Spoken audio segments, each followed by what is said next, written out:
여러분들, 국장이 안 되는 이유, 많은 분들이 물적 분할을 얘기하시잖아요. 속된 말로는 쪼개기 상장. 이게 참 기괴한 구조입니다. 보통요, 어느 회사가 있다고 하고 이 회사가 돌리고 있는 이 다양한 사업들 중에서 특정 사업 부분만 독립적으로 떼어내는 걸요, 그걸 기업 분할이라고 합니다. 예를 들어 볼게요. 여기 너굴기업이란 데가 있다고 하고요, 너굴기업은 너굴초코바라는 사업도 하고 너굴코인 사업도 하고 너굴반도체도 만든다고 해볼게요. 비즈니스 모델 세 가지를 두고 너굴기업이 일을 하고 있는 거죠. 근데 여기서 너굴기업의 경영진인 김너굴 씨가 이런 생각을 합니다. 아, 우리가 가진 세 가지 사업들 중에서 너굴반도체가 요게 개꿀딱이거든요. 이 비즈니스 모델만 따로 회사를 차리는 게 어떨까요? 오케이, 진행시켜!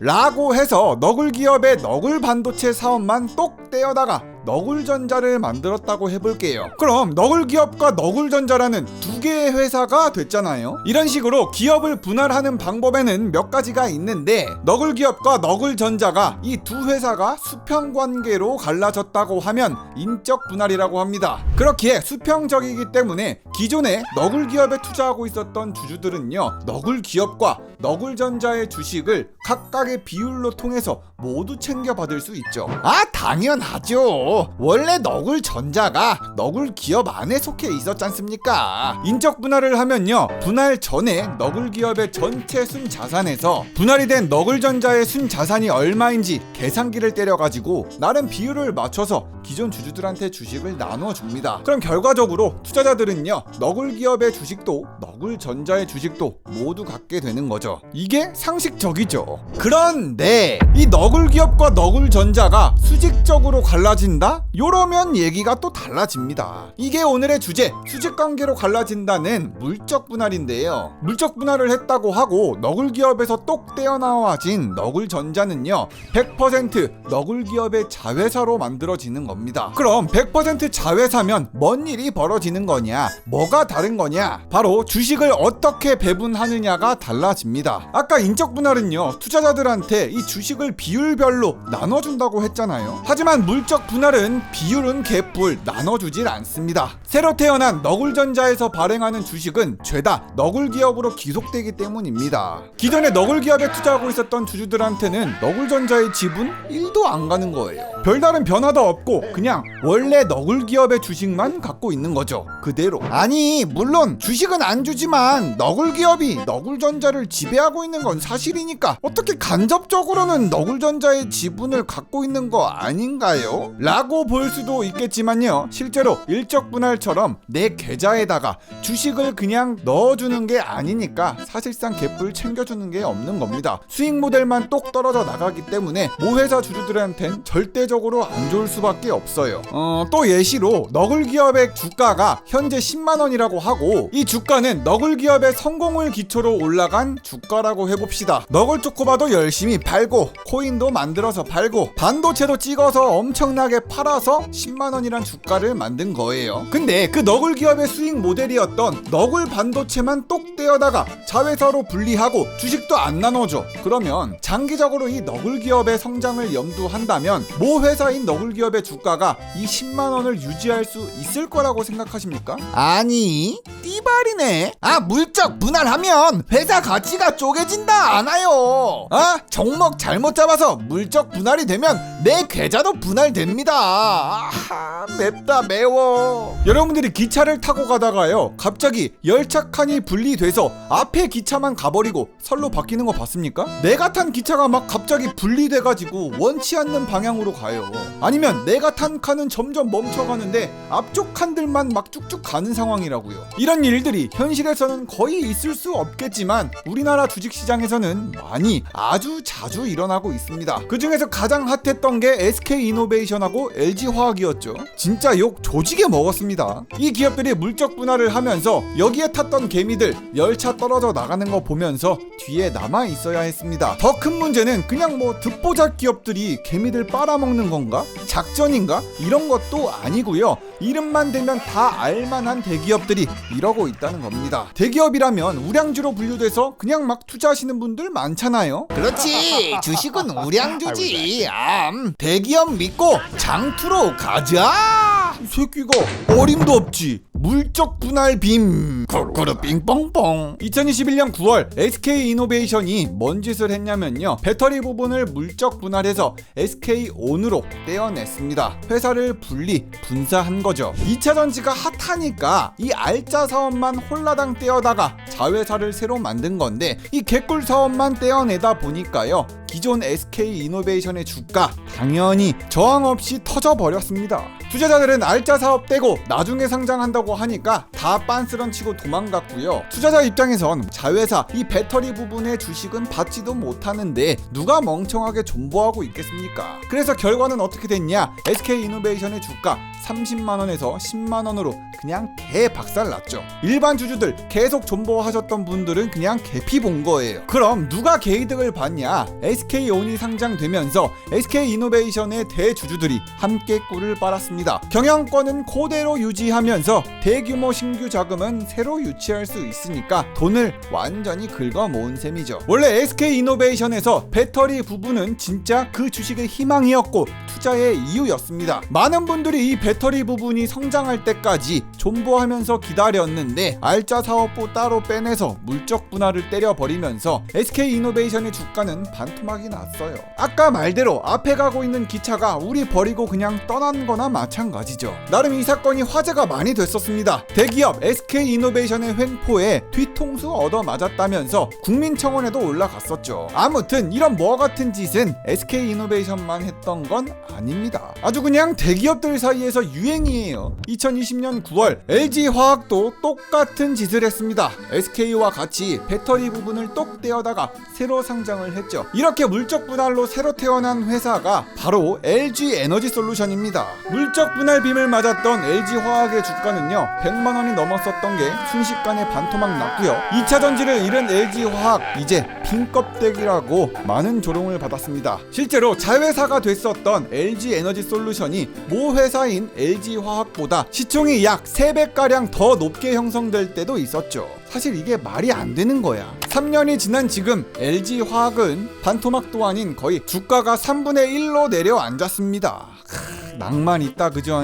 이 외에도 많은 사례가 있습니다. 포스코도 포스코홀딩스랑 분리했다가 주가는 33만원에서 22만원으로 30% 이상 떨어졌었고요. 카카오도 2021년에 카카오 엔터테인먼트랑 카카오뱅크랑 막 엄청나게 물적 분할했었죠. 당시에 카카오는 주가가 16만원에서 8만원으로 반토막, 거의 50%가 떨어졌습니다. 현대중공업도 알짜인 조선사업만 떼내서 새로운 사업 만들었잖아요. 이렇게 대기업들이 나서서 이런 물적 분할을 하고 있습니다. 일단 다 똑같은 수법이에요. 먼저 알짜 사업을 떼어내서 자회사를 만들고, 그러다 보니 빈털터리가 된 모회사의 주가는 개 박살이 나고, 자회사를 상장시켰으니 대주주만 돈을 긁어 모으고 지배권도 확보하고 일반 주주들은 그냥 개 털리고. 당장 미국만 봐도요, 이런 물적 분할을 별로 찾아보기가 힘들거든요. 메타만 봐도 페이스북도 있고 인스타도 갖고 있는데 인스타도 나름 막 덩치가 크잖아요. 근데 미국은 이 인스타그램만 떼어내서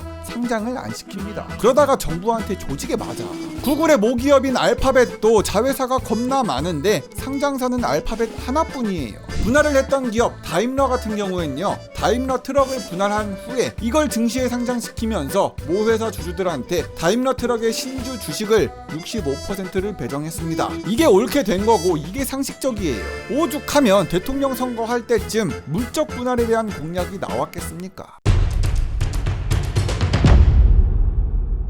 아니, 띠발이네. 여러분들, 국장이 안 되는 이유 꼭 나오는 게 바로 주주 환원율이 겁나 낮다는 거잖아요. 아니, 우리 국장은 투자자들한테 이익을 공유해주질 않는다구리. 다 지들 배만 불리는데 잘 될 리가 있겠습니까? 그렇습니다, 여러분들. 기본적으로 증권시장은요, 다들 아시겠지만 인간이 만들어낸 최고의 성과 공유 시스템입니다. 주식회사가 버는 게 있으면 당연히 주주들하고 나누는 게 있어야죠. 지금 미국의 거대한 빅테크 기업들도요, 처음에는 아주 작은 아이디어에서 시작한 사업입니다. 이 기업들이 성공할 수 있었던 이유 중 하나는 주식으로 자금을 조달해서 투자해준 사람들이 있었기 때문입니다. 그리고 그 기업들은 주주들한테 당연히 톡톡하게 배상을 했죠. 그래서 오늘 영상은 국장이 망해가고 있는 이유, 주주 환원율에 대해서 아주 쉽고 재밌게 알아보도록 할게요. 자, 여러분들, 투자를 하는 사람들의 근본적인 목적이 뭡니까? 바로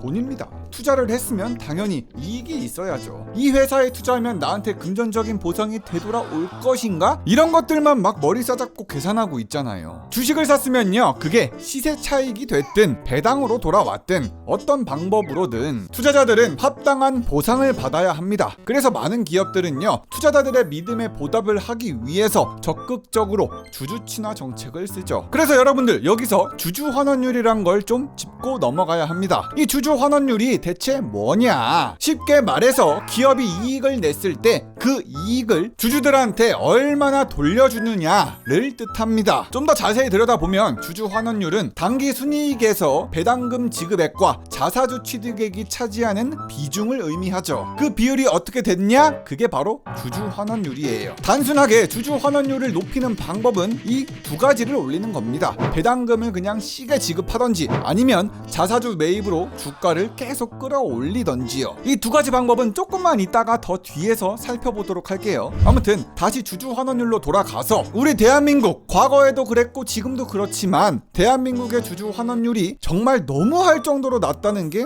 지금의 문제입니다. 우리의 자본시장은 아직 기업의 성과를 주주들한테 공유를 잘 해주질 않습니다. 이익 공유가 기본이 돼야 하는 이 자본시장에서 기업을 믿고 투자한 주주들은 그냥 깡통만 차기 일쑤죠. 이 그래프를 보시면요, 2012년부터 2022년까지의 총 주주 환원율을 볼 수가 있습니다. 여러 나라가 있지만 주주 환원율의 1등 국가는 바로 미국입니다. 킹과 천조 국화. 주주 환원율이 92%예요. 미국 기업들은 당기순이익으로 돈이 들어오면 그 중에 92%나 되는 비중을 버는 돈의 대부분을 배당을 때려줬던가 자사주 매입으로 주가를 끌어올리는 데 썼다, 이 말이에요.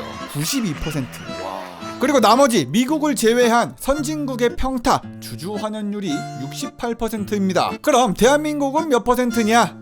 저기 끝에 있었죠. 29%로 한국 기업들의 주주 환원율 선진국의 절반조차 안 됩니다. 미국의 주주 환원율에 비하면 3분의 1 수준도 안 되고요. 더욱더 충격적인 건 중국의 주주 환원율 32%보다도 대한민국이 낮다는 것이고, 개발도상국의 평균인 37%인 주주 환원율보다도 우리 대한민국이 훨씬 낮습니다. 코리아 디스카운트죠. 사실상 거의 꼴찌라고 봐도 됩니다. 주주 환원율. 주식을 사준 주주들한테 이익금을 공유해주지 않는 국가, 거의 고트죠. 이 차트를 보시면요, 좀 더 많이 와닿으실 건데, 주주 환원율을 구성하는 현금 배당과 자사주 매입을 순이익으로 나눈 값이고, 주요 국가들 총 45개 나라 중에서 대한민국의 순위를 나타낸 그래프입니다. 근데 여기 2010년부터 2019년까지가 진짜 찐인 게 45개 국가 중에서 뭐 43등, 44등, 여기 2012년에는 아예 꼴찌로 45등을 찍을 정도입니다.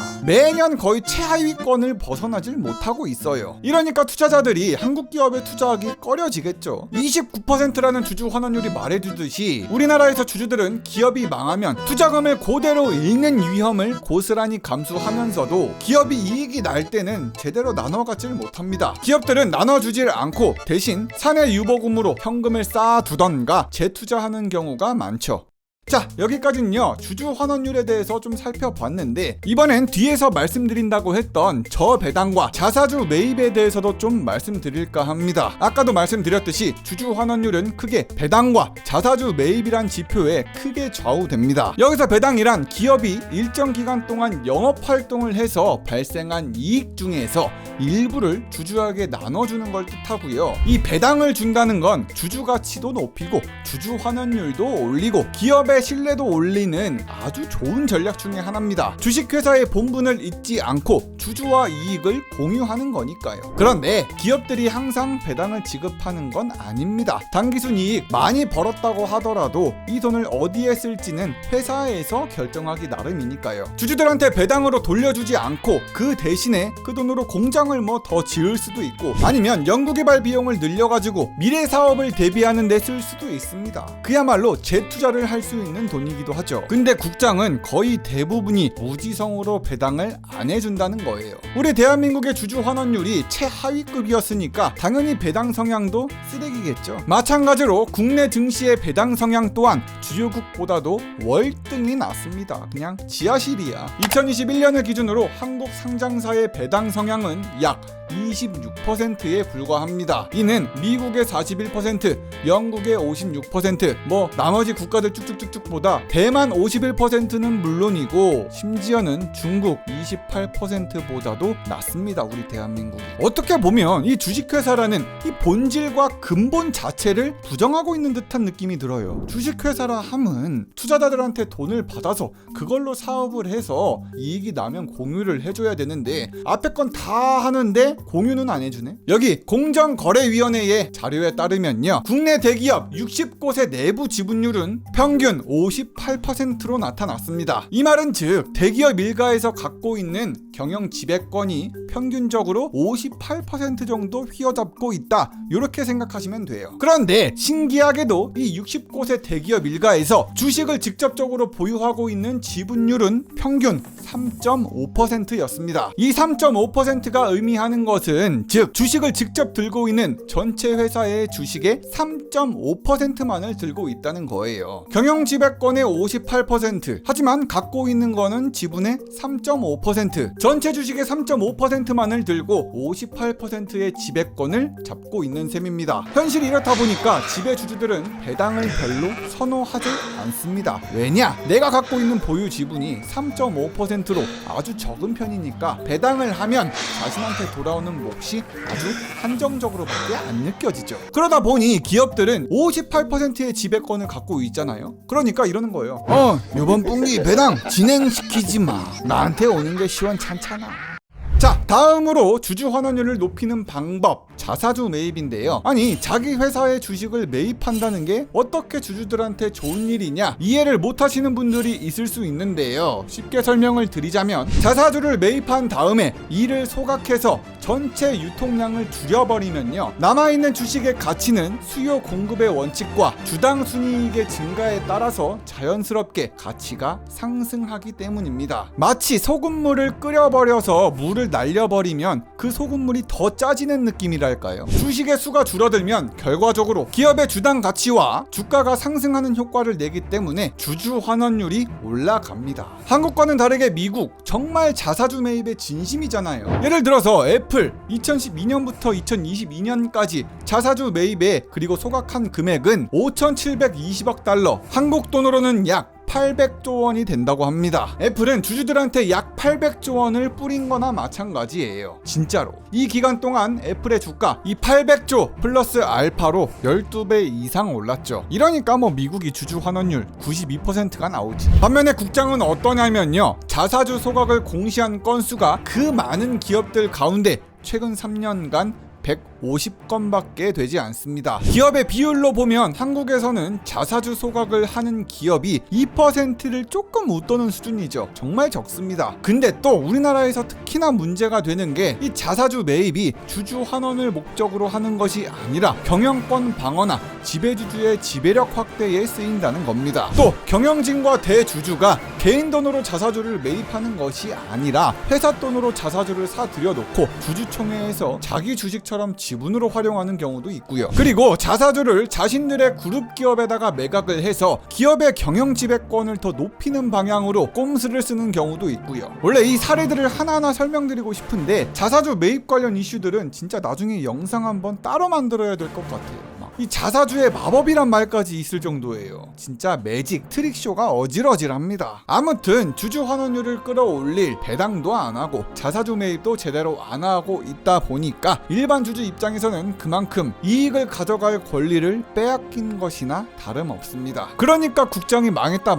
이런 얘기까지 듣는 거예요. 그리고 우리 대한민국 주식이 상대적으로 저평가받고 있다는 걸요, 다들 아시겠지만 코리아 디스카운트라고 얘기를 합니다. 예를 들어서 너굴전자라는 기업이 기업이 미국에 상장되어 있다고 할 때 그 기업 가치를 100조 달러만큼의 평가를 받는다고 치면요, 우리 대한민국에서 상장을 한다면 100조 달러가 뭡니까? 60조 달러, 50조 달러만큼만 평가해준다는 게 코리아 디스카운트예요. 가치 평가가 그냥 아작이 나죠. 우리 국내 상장 기업들의 주주 수익률은요, 솔직히 양심이 없긴 합니다. 뚝배기가 마려워요. 이 차트를 보면요, 지난 2013년부터 2022년까지 각국 주식시장의 연평균 수익률이 미국은 12.6%, 대만은 10.3%, 인도 7.6%로 나타났습니다. 그 아래로 일본 5%대, 중국 5%대, 유럽도 5%대, 모두가 5%를 기록하고 있는 이때 우리 대한민국 딱 우리나라만 1.9%에 머물러 있습니다. 다른 나라 대비 이 국장의 수익률 격차가 진짜 맵습니다. 매콤해요. 주요 증시의 주가 장부가 비율과 주가 수익 비율을 비교한 이 차트를 보시면 여기 2005년부터 2021년까지 45개 국가 중에서 우리 대한민국 41위로 지금 최하위권에 속하고 있습니다. 주가 수익 비율이 아주 망가져 있어요. 그렇습니다, 여러분들. 주주 환원율 그리고 배당과 자사주 매입 요 조금만 살펴봤는데도 국장에는 좀 문제가 많긴 합니다. 투자를 하면 똑같은 위험도라고 한다면 같은 돈을 넣어도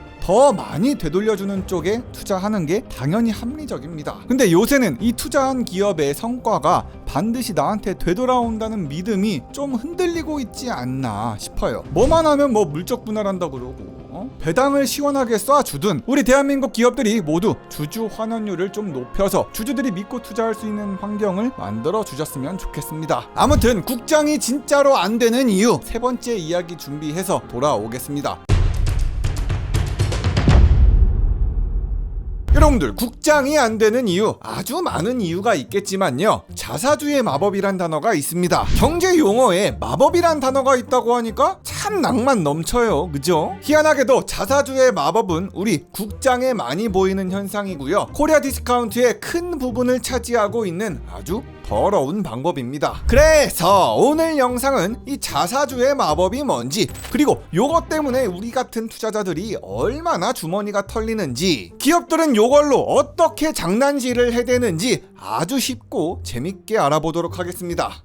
자, 여러분들, 자사주의 마법을 이해하시려면 일단 앞단어인 자사주가 뭔지부터 알고 가셔야 하죠. 자사주는 한자 그대로 자신들의 회사의 주식입니다. 내 회사의 주식. 그래서 자사주를 매입한다는 말은요, 내 회사 주식을 내가 회사로서 자기 주식을 사는 겁니다. 그래서 보통의 경우엔요, 내 회사의 주식, 회사가 자기 회사의 주식을 사는 이 자사주 매입은 아주 긍정적인 시그널이고 주주 환원율을 높이는 호재 중의 호재입니다. 주가가 그냥 야물딱지게 올라요, 자사주 매입한다고 하면. 그럼 여러분들 좀 궁금하죠? 아니, 회사가 자기 회사의 주식을 매입하는 게 어떻게 해서 주주한테까지 좋은 일이냐? 쉽게 설명을 드리자면 자사주를 매입한 다음에 이를 소각해서 이 주식이 유통되는 유통량 자체를 줄여버리면 해당 주식의 가치는 이 주당 순이익의 증가에 따라서 자연스럽게 주가가 상승하기 때문입니다. 주식의 유통수가 줄어들면 결과적으로 기업의 주당 가치, 주가가 상승하는 효과가 나기 때문에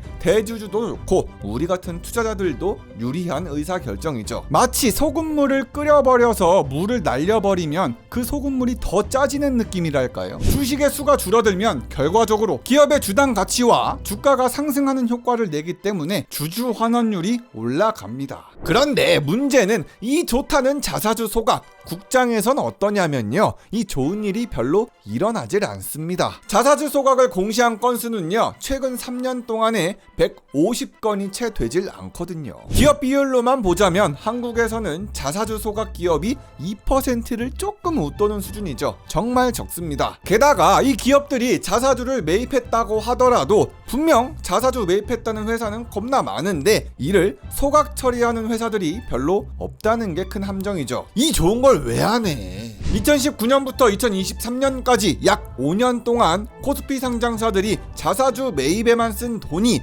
약 40조 원이 넘는데 이 중에서 소각한 건 고작 10조 원밖에 안 됩니다. 이게 나머지는 다 어디로 갔을까요? 2023년에만 이 상장사들이 자사주 매입한 금액이 무려 11조 5천억입니다. 이 중에서 소각한 건 1조 8천억어치밖에 안 돼요. 나머지는 진짜 다 어디로 갔을까요? 어딘가로 홀라당 들어간 거예요. 이 얘기는 조금 이따 하기로 하고, 국장에서 기업들이 왜 자사주를 매입한다고 생각하십니까? 주가 상승해서 주주들 기분 좋게 해주려고? 자사주를 매입한 다음에 소각해서 주주 환원을 높여 주주들한테 돈을 주려고? 아니요. 여긴 국장입니다. 안타깝지만 코리아 디스카운트가 있는 곳이죠. 지배주주들에게 자사주 매입은 꿍꿍이가 있는 사업이다 이 말이에요. 유독 우리 국장에서는요, 자사주가 주주 환원이 아닌 경영권 방어나 지배주주의 지배력 확대에 주로 쓰입니다. 경영진과 대주주가 개인 돈으로 자사주를 매입하는 것이 아니라 회사 돈으로 자사주를 사들여 놓고 주주총회에서 자기 주식인 것 마냥 지분으로 활용하는 경우도 있고요. 그래서 여러분들이 자사주의 마법을 알기 전에 이 자사주에 대한 특징을 조금 짚어놓고 가야 하는데, 자사주는 다음과 같은 특징이 있습니다. 첫째, 자사주는 의결권 행사가 제한됩니다. 기업이 자사주를 매입하면 그 매입한 금액만큼 회계기준상 자기 자본이 줄어들거든요. 근데 그 회계기준에서 이건 자산이 아닌 것으로 보기 때문에 자사주 지분은 재무제표에서 사라집니다. 그럼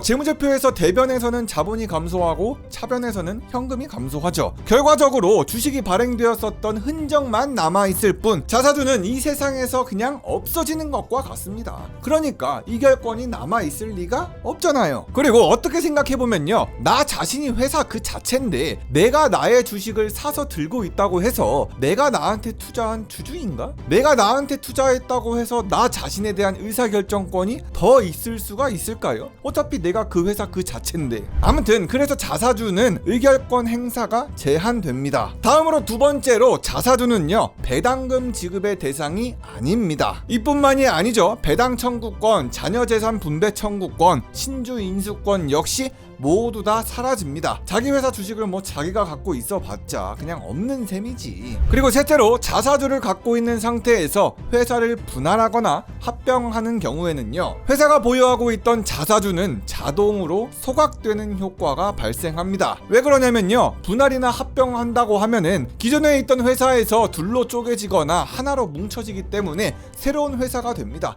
그래서 자사주는 더 이상 그 회사의 자사주가 아닌 것이 되고, 이미 사라진 자사주는 더 이상 처분의 대상도 아니기 때문이죠. 이러한 구조는 전 세계에서 공통되게 적용되고 있습니다. 하지만 기가 막히게도 우리 국장은요, 조금 예외입니다. 그래서 이 얘기를 하는 거죠. 자사주의 마법이란 말이 이 특징이 좀 안 먹히기 때문이거든요. 국장에서는 재무제표상 사라졌다고 기록해놓은 자사주를 처분할 때 마치 회사가 갖고 있는 자산처럼 취급하고 지배주주의 지분율을 올리기 위해 사용되곤 합니다. 그래서 오늘의 진짜 메인 주제인 자사주의 마법을 알아보겠습니다. 이게 진짜 골 때리거든. 자사주의 마법의 정의는요, 회사를 인적 분할을 하는 기업 구조조정 과정에서 이 자사주를 활용해서 지배주주의 지배력이 더 강화되는 현상을 일컫습니다. 제가 좀 전에 설명드렸듯이 자사주에는 이결권도 없고 배당권 같은 것도 아예 없는데 희한하게도 자사주로 지배력을 먹을 수 있다는 거예요. 분명 안 되는 건데. 그럼 여러분들, 이게 대체 어떻게 가능이나 한 거냐? 일단 자사주의 마법을 부리려면 회사를 분할할 때, 그 중에서도 인적 분할을 할 때 써먹을 수 있는 꼼수거든요. 여기에서 인적 분할은요, 그냥 한 회사를 두 개로 쪼갠다고 생각하시면 됩니다.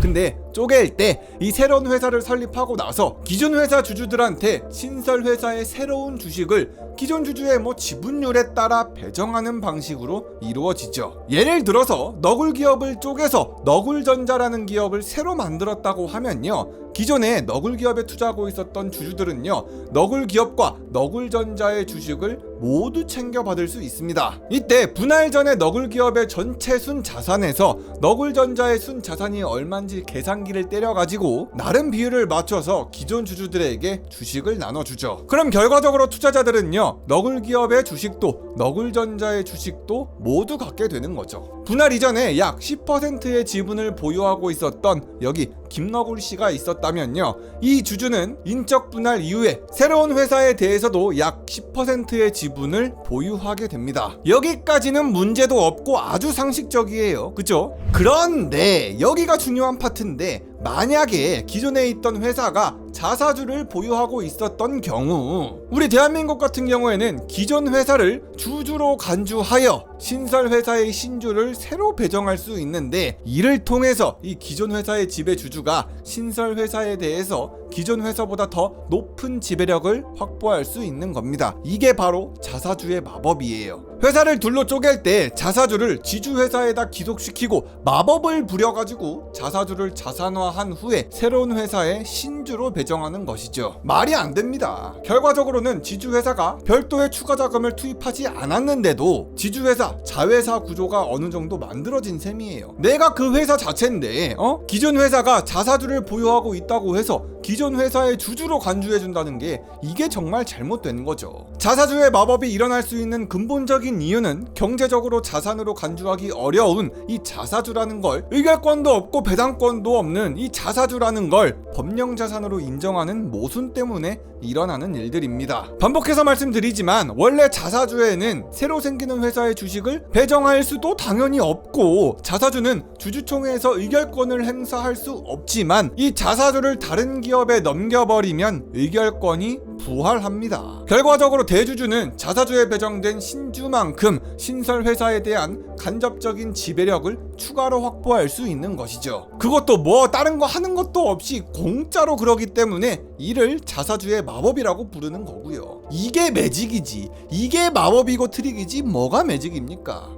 자, 이번에 보실 차트는요, 인적 분할하면서 이 자사주의 마법을 부린다고 했으면 기업 소유 구조가 어떻게 변화하는가를 보여주는 차트가 있거든요. 이 마법을 부리면 지배력이 얼마나 올라가냐, 먼저 왼쪽 그림을 한번 보시죠. 이건 회사가 쪼개지기 전의 모습입니다. 회사의 주인들, 우리가 지배주주라고 부르는 사람들이 회사의 약 34%를 가지고 있습니다. 이 중에서 지배주주 개인이 27%, 지배주주 법인이 약 7%를 가지고 있죠. 그리고 나머지 66%는 다른 사람들, 외부 주주라고 하는 사람들이 가지고 있습니다. 이 66%에 우리 같은 투자자가 들어가고요. 그래서 오른쪽으로 분할 이유를 한번 볼게요. 이건 회사가 둘로 쪼개진 모습입니다. 먼저 원래 있던 회사를 한번 볼까요? 우리가 존속회사라고 부르죠. 결과적으로 지배주주의 몫이 기존 34%에서 49%로 많이 늘었습니다. 무려 15%포인트나 늘어난 거예요. 특히 지배주주 개인들의 몫이 41%로 크게 늘었고, 지배주주 회사의 몫은 8%로 조금 늘었습니다. 그리고 다음으로 새로 만들어진 회사를 한번 살펴보자면 이건 신설회사라고 하고, 여기서 지배주주들의 몫은 총 45%입니다. 원래 회사보다는 11%포인트나 더 많이 늘어났죠. 원래 정상적인 인적 분할이었다고 하면요, 34%의 지분율이 있었다면 신설회사에도 기존 회사에도 34%의 지분만을 먹는 것이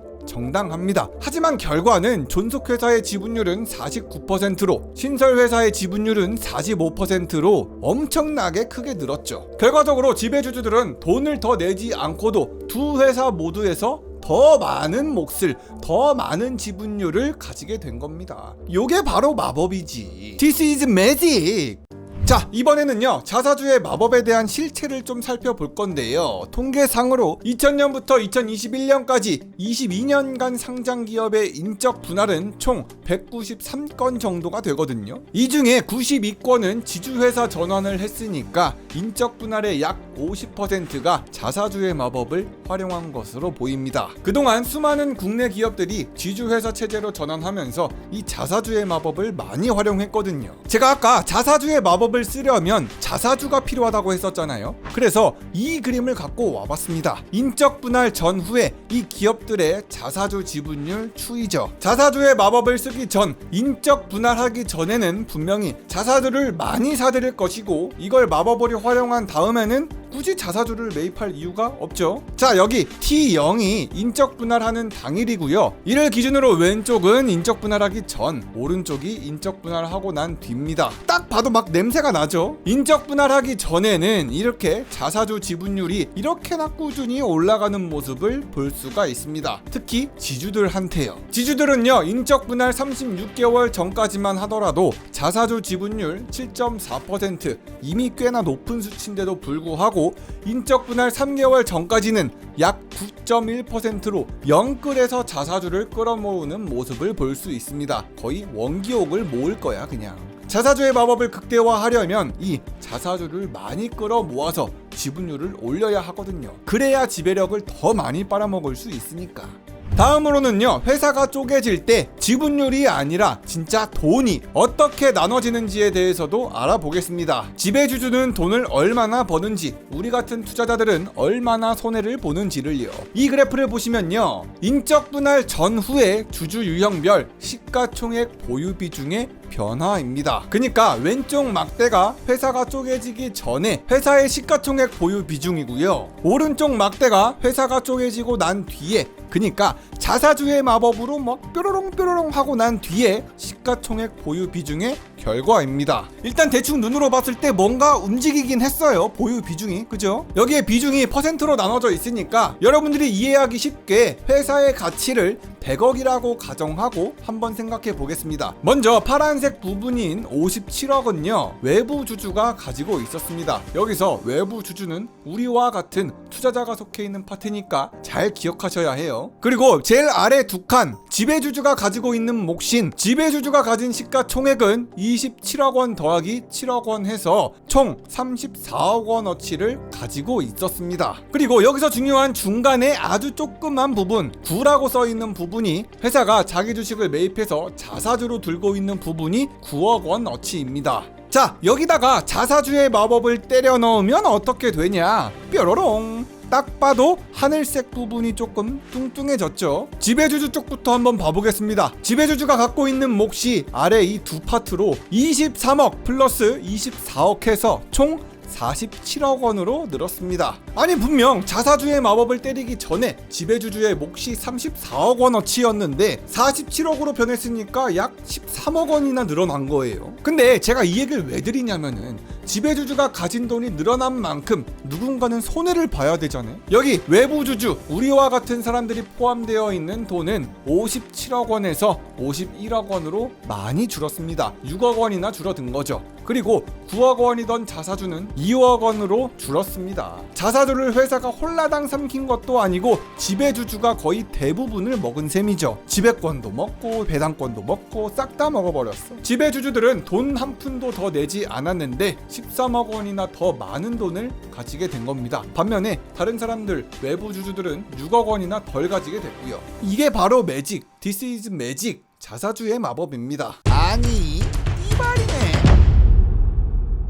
여러분들, 국장이 안 되는 이유 꼭 나오는 건 경제사범에 대한 처벌이 너무나도 약하다는 겁니다. 금융범죄 때문에 생긴 피해액이나 고통받는 사람들의 수에 비해서 처벌이 진짜 너무 솜방망이급이긴 하죠. 대표적으로 2019년 라임자산운용 사건 때만 봐도 그래요. 라임자산운용은 사기를 친 것이 맞았습니다. 이들이 투자자들한테 했던 말들이 뭐였습니까? 안정적인 수익을 약속하면서 펀드를 판매했습니다.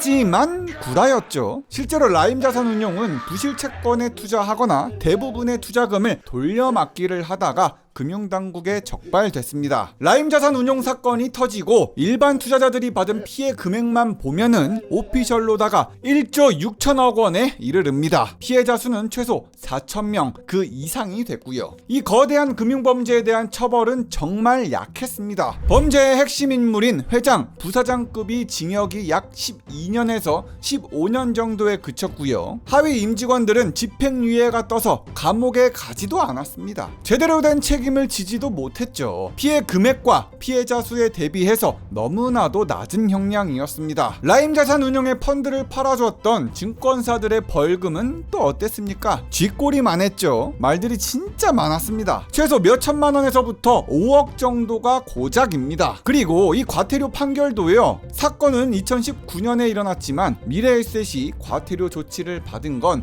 2024년 9월 5일 영상 업로드 기준 불과 며칠 전입니다. 제대로 된 처벌도 범죄금 회수도 못했다는 평가가 지배적이죠. 그리고 다음으로 옵티머스 사건 때도 아주 똑같습니다. 그나물의 그 밥이에요. 옵티머스 금융사기도 라임 때와 비슷하게요. 옵티머스 쪽은 공공기관 매출 채권에 투자한다고 거짓 부렁이를 쳐서 1조 원이 넘는 자금을 모집했습니다. 실제로 까보니까 당연히 아니었죠. 이는 거짓이었고요. 허위로 꾸민 서류를 통해서 투자금을 사적으로 쓰고 아주 그냥 야랄 났었어요. 당시 옵티머스 자산운용에게 처분이 내려진 것은 인가 등록 취소는 물론 과태료 1억 1,440만 원밖에 안 됩니다. 이게 진짜 말이 될까요? 받은 투자금이 1조 원인데 과태료가 1억? 아니 대충만 때려봐도 과태료의 1만 배 정도 차이가 나요. 참나. 시장이 흔들려서 펀드에 문제가 생긴 것도 아니고 그저 거짓 투자 제안서 때문에 생긴 이 금융 사기가 처벌이 이렇게나 약했습니다. 옵티머스 자산운용에다가 정부 자금 1,000억을 투자했었던 담당자도 솜방망이 처벌만 맞고 끝이 났었습니다.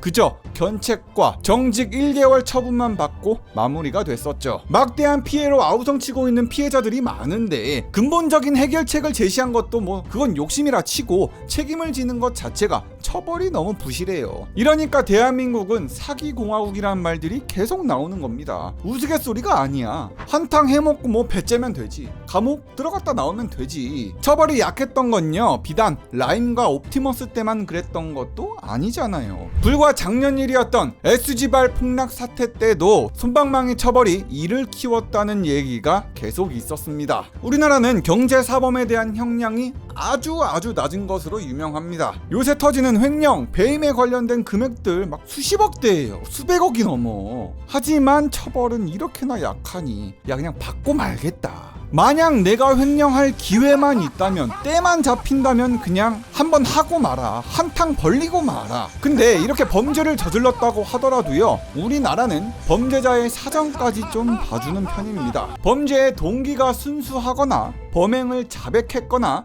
피해자와 합의해서 손해를 배상하는 경우에는 형량이 감경돼 대다수 검찰 구형보다 낮게 형을 받습니다. 이래도 되냐고요. 라임 때도 그랬고 옵티머스 때도 그렇지만 특히나 증권사에 내리는 처벌도 정말 낮아요. 해당 증권사는 성과금 파티도 하고 이미 판매해서 얻은 수익은 자기가 꼴랑 먹고 고작 몇 천만 원에서 몇 억 정도의 과태료만 내면 그냥 끝이에요. 이러니까 멈추고 싶겠냐고요. 어떻게든 해보지. 대한민국에선 왜 금융범죄 처벌이 이렇게나 약한 거냐? 짧게 말씀드리자면 법률 체계가 사기꾼들을 따라가지 못하고 있다는 말들이 가장 많습니다. 현대사회에선 아주 다양한 사기가 있고 그 유형도 복잡해지고 있는데 법률 체계가 이 속도를 따라가질 못하고 있다는 거죠. 새로운 사기 수법, 금융범죄가 새로 나타나더라도 이를 처벌할 수 있는 법적 근거가 부족한 경우가 많습니다. 그리고 또 한 가지 징역형도 이와 비슷한데요. 우리나라는 가중처벌을 적용받는다고 하더라도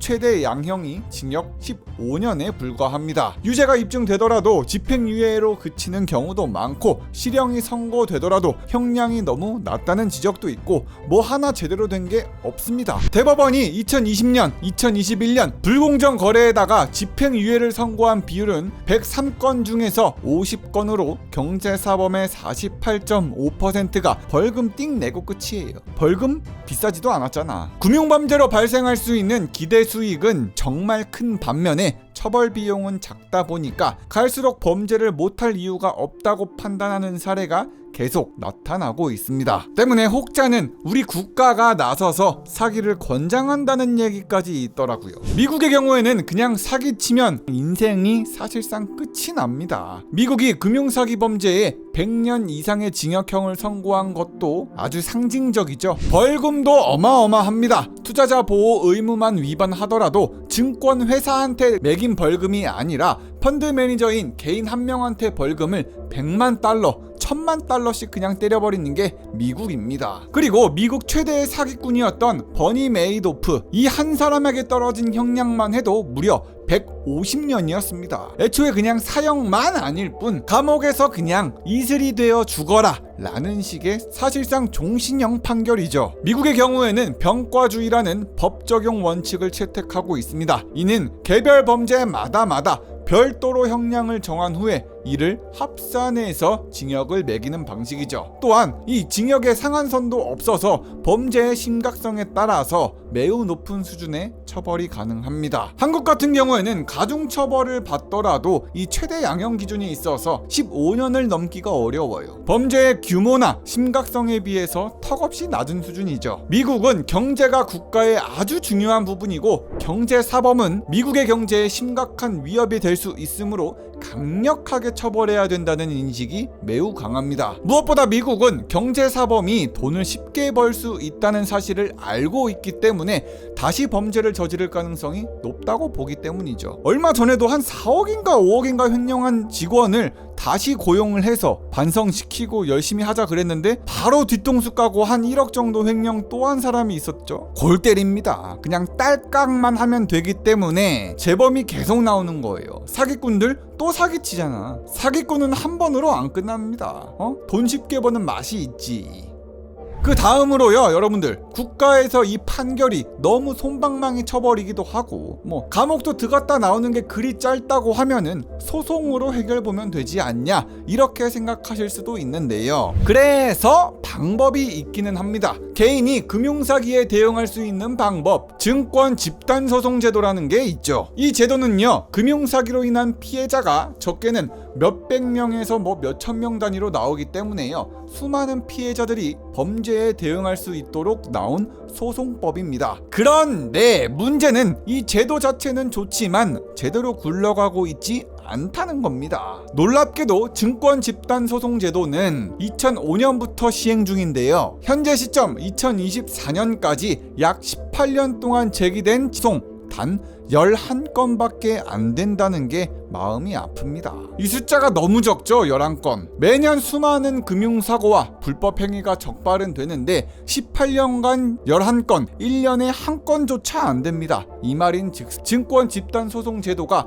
제대로 작동하지 않는다는 거죠. 사기공화국이라는 우리 대한민국에서 소송이 11건밖에 안 됐다고요? 놀라지 마십시오. 제기된 집단소송만 11건이라는 거지 이 11건 중에서 종결이 난 소송은 단 6건밖에 되지 않습니다. 나머지 5건 중 4건은 아직도 재판이 진행 중이고요. 또 한 건은 소송 불허가 결정으로 애초에 소송이 성립되질 않았습니다. 증권 집단 소송 제도가 제대로 돌아가지 않는 이유는 수많은 피해자가 모여서 소송을 해야 되다 보니까 소송 자체에 대한 진입 장벽도 크고 절차와 소송이 끝날 때까지 걸리는 시간도 너무나도 길다고 합니다. 이런 문제점을 아주 잘 보여주는 사례도 있었죠. 바로 시모텍 주가 조작 사건입니다. 때는 10년도 더 된 2011년 시모텍은 주가 조작을 했다가 많은 투자자들이 피해를 입었습니다. 이때 주가 조작으로 인한 피해액이 최소 150억 원이 넘었다고 해요. 그래서 피해자들 중 일부가 이 아까 말씀드렸던 증권 집단 소송을 제기했습니다. 그런데 이 소송이 얼마나 오래 걸렸냐? 소송을 제기한 시점부터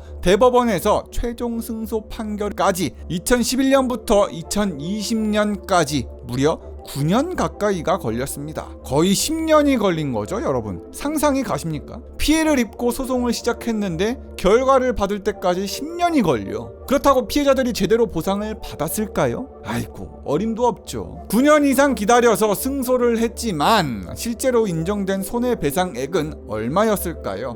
놀랍게도 피해 금액의 단 10%에 불과했습니다. 소송 비용이 더 나오겠어. 소송 비용이 변호사 얼마나 비싼데. 그 길고 긴 소송 때 쓴 비용, 소송 비용 다 쓰고 말지 않았을까요? 실제로 받는 금액은 더 적었을 거예요. 이런 현실에서 과연 누가 증권 집단 소송을 제기하고 싶어 할까요? 소송 기간은 길어, 배상액은 적어. 이런 문제점 때문에 많은 피해자들이 증권 집단 소송을 포기하게 됩니다. 피해를 회복하고 싶어도 현실적인 장벽이 너무 높은 거죠. 그리고 공매도에 대한 처벌도 너무 약하다는 말들이 많아요. 공매도라는 말만 나오면 진짜 부들부들 열뻗쳐 오르는 분들 정말 많을 겁니다. 공매도도 법적으로 허용되는 방법이 있고 불법 공매도로 분류되는 것도 있단 말이에요. 불법 공매도의 대표적인 형태가 바로 무차입 공매도입니다. 무차입 공매도는 주식을 빌리지도 않고 일단 팔아버리는 행위를 말하죠. 이는 주식을 보유하고 있지도 않으면서 마치 보유한 것처럼 속여 파는 것이기 때문에 명백한 불법 행위입니다. 근데 놀랍게도 우리 대한민국에선요, 이런 불법 행위가 주식시장에서 없어지고 있는 게 아니라 오히려 꾸준히 증가하고 있는 추세입니다. 금감원의 자료에선 2013년부터 2017년까지 2013년에만 무차입 공매도 금액이 200억 원대였고 1년 만에 2천억 원으로 폭증하고 이 공매도 금액이 2016년에는 3천억 원, 2017년에는 무려 5,700억 원대까지 치솟았습니다. 이 증가세가 얼마나 높은지 아십니까? 2013년과 비교해 볼 때 불과 4년 만에 무차입 공매도 금액이 25배나 늘어난 겁니다. 2013년에는 6개의 회사 주식이 무차입 공매도의 대상이었는데 2016년에는 대상 회사가 55개로 약 9배 이상 증가했습니다. 이때 분명히 불법 공매도를 잡았을 거고 분명히 처벌도 내릴 텐데 급증하는 이유가 뭘까요? 바로 처벌이 약하기 때문이겠죠. 현재 처벌 수위로는 불법 행위를 억제하기 어려운 실정입니다. 공매도? 일단 때리고 벌금 내자. 그것보다 더 벌면 되지. 과태료가 5천만 원 이하고 5억 원 이하예요. 무차입 공매도 금액만 해도 5,700억 원이 넘는데 이 법이 실제 적용에서는 관대하게 처벌이 되고 있기 때문에 정말 솜방망이 그 자체입니다. 2013년부터 2017년까지 약 5년 동안의 무차입 공매도 위반으로 적발된 사례 총 68개의 사례를 봐도요, 과태료를 부과받은 사례는 21건밖에 되지 않습니다. 나머지 47개는 주의 조치만을 받았죠. 명백한 불법 행위인 무차입 공매도를 했는데 대부분 그냥 주의 조치만 받고 넘어간다는 게 말이 안 되죠. 최근 3년간 3대 불공정 거래 재범률은 20%가 넘어갔고요. 2021년 기준 재범자는 전체 경제사범의 99명 중 21명이나 됐다고 합니다. 이 간단한 통계가 우리 대한민국은 사기 공화국이다라는 말을 부정할 수 없을 정도로 뼈를 때리고 있다고 생각합니다. 비단 죄를 지었으면 처벌을 받는 것이 마땅하고 엄격한 처벌이 있어야, 무서운 게 있어야 범죄를 예방하는데 우리 대한민국은 아직 그게 많이 부족해 보입니다. 이젠 타이밍이 됐습니다. 구독 누를 타이밍. 지금이니? 여러분들의 구독과 좋아요는 제가 영상을 만드는데 큰 힘은 물론 더 좋은 영상을 만드는 원동력이 됩니다. 지금이니? 그럼 다음 영상에서 보자구리. 굿.